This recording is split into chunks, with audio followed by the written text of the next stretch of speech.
పార్టీకి ఎన్ని అసెంబ్లీ స్థానాలు వస్తాయి, ఎన్ని పార్లమెంట్ స్థానాలు వస్తాయి అనే దాని మీద సర్వత్రా ఒక చర్చ అయితే నడుస్తూ ఉంది. మొత్తంగా చూస్తే ఆంధ్రప్రదేశ్ ఎన్నికలకు సంబంధించి ఈసారి ఓటర్ భిన్నమైనటువంటి తీర్పు ఏమైనా ఉన్నాడా? అయితే కొన్ని నియోజకవర్గాల్లో క్రాస్ ఓటింగ్ జరిగినటువంటి పరిస్థితులు చాలా స్పష్టంగా కనపడుతూ ఉన్నాయి. ఎమ్మెల్యే ఓటు ఒక పార్టీకి, ఎంపీ ఓటు మరొక పార్టీకి ఓటర్లు వేసినట్టు తెలుస్తూ ఉంది. అదేవిధంగా సైలెంట్ ఓటింగ్, ఒక పార్టీలో ఉంటూ ఇంకొక పార్టీకి ఓటేసేటువంటి విధానం. మొత్తానికి కనుక చూస్తే ఎవరు ఎటు ఓటు వేశారు అనేది ఖచ్చితంగా తేలాలంటే ఎన్నికలు కౌంటింగ్ వరకు కూడా, పోలింగ్ కౌంటింగ్ వరకు కూడా ఆగాల్సినటువంటి అవసరం ఉంది. ఇప్పటి వరకు గతంలో ఎన్నడూ జరగనటువంటి విధంగా సైలెంట్ ఓటింగ్, క్రాస్ ఓటింగ్ జరిగిన పరిస్థితులు అయితే ఏపీ రాజకీయాల్లో కనపడతా ఉన్నాయి. మొత్తాన్ని చూస్తే ఈ సైలెంట్ ఓటింగ్, క్రాస్ ఓటింగ్ ఎవరికి నష్టం, ఎవరికి లాభం అనేటువంటి అంశాలు చర్చిద్దాం. ఇదే వాళ్ళ హాట్ టాపిక్.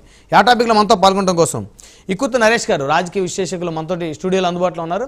అదేవిధంగా యేసురత్నం గారు, వైఎస్ఆర్ కాంగ్రెస్ పార్టీ సీనియర్ నాయకులు, ప్రస్తుత ఎమ్మెల్సీ మనతోటి జూమ్ కాల్ అందుబాటులో ఉన్నారు.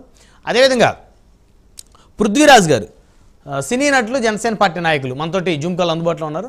అదేవిధంగా కోవెలమూడి నాని గారు, తెలుగుదేశం పార్టీ సీనియర్ నాయకులు, గుంటూరు 2 ఇన్ఛార్జ్ మనతోటి జూమ్ కాల్ అందుబాటులో ఉన్నారు.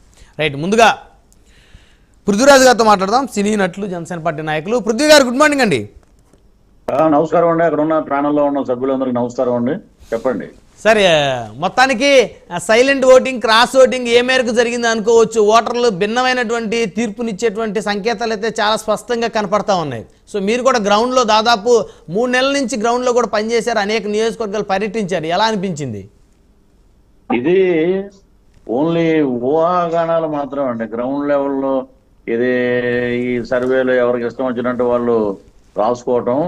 అక్కడ రూట్ లెవెల్లో, మండల లెవెల్లో, గ్రామాల్లో ఎలా ఉందంటే ఒక పరిపాలన మనం మార్చాలి. పరిపాలన మాకు చాలా అందుబాటులో పథకాలు అన్నారు. అమ్మఒడి 15,000 అన్నారు, 13,000 చేశారు. తర్వాత మా ఇంట్లో ఇంకొక 2 పిల్లలు ఉండడం వల్ల 26,000 మేము కష్టపడి సంపాదించి కట్టుకోవాల్సి వస్తుంది. ఎక్కడికి వెళ్ళినా ఆంధ్ర రాష్ట్రం మొత్తం ఇదే ఒకటి, మద్యం మీద ఒకటి.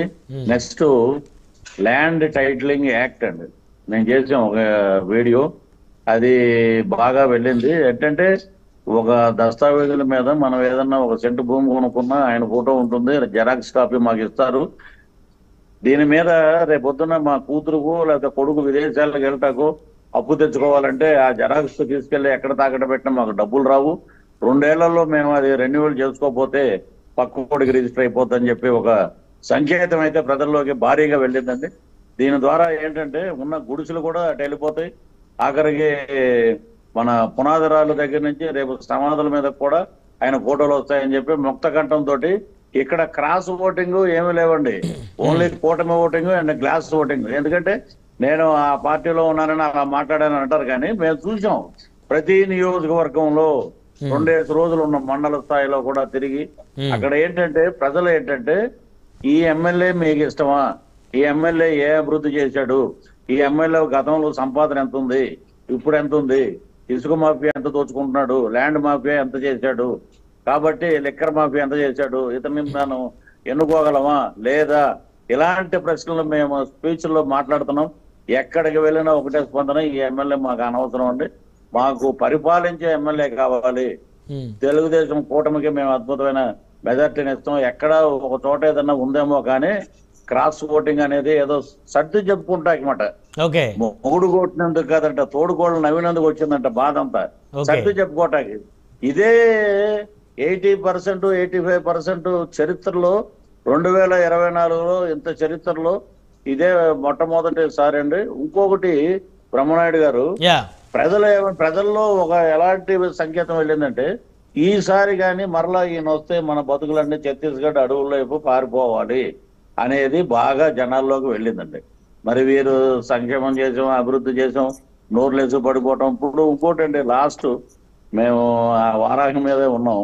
ఆ రోజు పిఠాపురంలో సీఎం గారిది ప్రోగ్రామ్, వంగాగీత గారిని గెలిపిస్తే డిప్యూటీ సీఎం చేసేస్తాం అని అన్నారండి. మత్స్యకారుల దగ్గరికి కానీ అక్కడ ఉన్నటువంటి కొల్లపోలు గ్రామంలో కానీ ఇతర మండలాల్లో కానీ నేను వర్మ గారు తిరిగి గడప గడపకే తిరిగినప్పుడు వాళ్ళు చెప్పింది ఏంటంటే, ఇక్కడ మత్స్యకారులు చెప్పింది అరవిందో కెమికల్ ఫ్యాక్టరీస్ ఉన్నాయండి, ఇటు వైజాగ్ లో కూడా అవే ఉన్నాయి. ఆ కాలుష్యం అవన్నీ A2 విజయసాయి రెడ్డి గారికి సంబంధించినటువంటి వ్యక్తులు వాళ్ళంతా, ఆ కాలుష్యం వల్ల సముద్రంలో ఒక ఇది జరగటం వల్ల, ఆ కాలుష్య ప్రభావం వల్ల చేపలు చనిపోవటం, అవి మేము అమ్మటం వల్ల మాకు కానీ కొనుక్కున్న వాళ్ళకి కానీ మూత్రపిండ వ్యాధులు వస్తున్నాయి. కాబట్టి దీన్ని మీరు నియంత్రించాలండి అని అంటే ఆయన ఒకటి ఓపెన్ ఛాలెంజ్ చేశారు. రెడీ, నేను తీసుకొస్తా, మీ ఎంపీ గారిని పిలవండి, పైపులు తవ్వించేద్దామని ఛాలెంజ్ చేస్తే, ఏప్రిల్ 15 ఛాలెంజ్ చేస్తే పోలింగ్ వరకు ఛాలెంజ్ సవాలే లేదు. ఆవిడ ఎంపీ ఎప్పుడంటే ఎప్పుడో చూసామంటే 3 సునామీలకి రాలేదు, ఏ రోజు మేము చూడలేదు. కొన్ని గ్రామాల్లో అయితే వంగాగీత ఎలా ఉంటుందో మాకు తెలియదు అని అంటున్నారు. అయ్యో అదేంటి, 2009లోనే ఆవిడ ప్రజారాజ్యం ఎమ్మెల్యేగా పనిచేశారు, అంతకుముందు రాజ్యసభ సభ్యురాలుగా చేశారు, ఎంపీగా చేశారు. తర్వాత ప్రజారాజ్యం నీకు అసెంబ్లీకి వెళ్ళటానికి ఒక భిక్ష పెట్టింది. నువ్వు మాట్లాడే మాటలేదో చేసేస్తా అంటే, మరి ఇదే పవన్ కళ్యాణ్ గారి మీద 2 గెలిచారు, తిప్పల నాగిరెడ్డి, గాజువాక, గ్రంథి శ్రీనివాస్ భీమవరం, వాళ్ళే డిప్యూటీ సీఎంలు అవ్వలేదే? వాళ్ళకి ఇవ్వాల్సింది బహుశా. మీరు ఇవన్నీ పోసుకోవడం అంటే వినటానికి బాగానే ఉంటాయి, గ్రౌండ్ లెవెల్లో అద్భుతంగా ఉంది సార్. ఈ మొత్తాన్ని పిఠాపురం దాదాపు 86% పోలింగ్ జరిగినట్టుంది. పిఠాపురం పరిస్థితి ఏంటి పృథ్వీ గారు? అదే రిపీట్ అవుతుంది. పిఠాపురం పరిస్థితి ఎలా ఉంది పృథ్వీ గారు? పిఠాపురంలో 2,37,000 ఓట్లు ఉన్నాయండి. గతంలో పోలింగ్ పోయిన ఎలక్షన్ లో 1,68,000 వరకు వచ్చినట్టు గణాంకాలు తెలుస్తున్నాయి. ఈసారి 1,88,000 వరకు వెళ్ళిందండి. 1,00,000 మెజార్టీ తోటి మన జనసేన అధ్యక్షులు పవన్ కళ్యాణ్ గారు గెలవటం అనేది నల్లేరు మీద నడక. రైట్.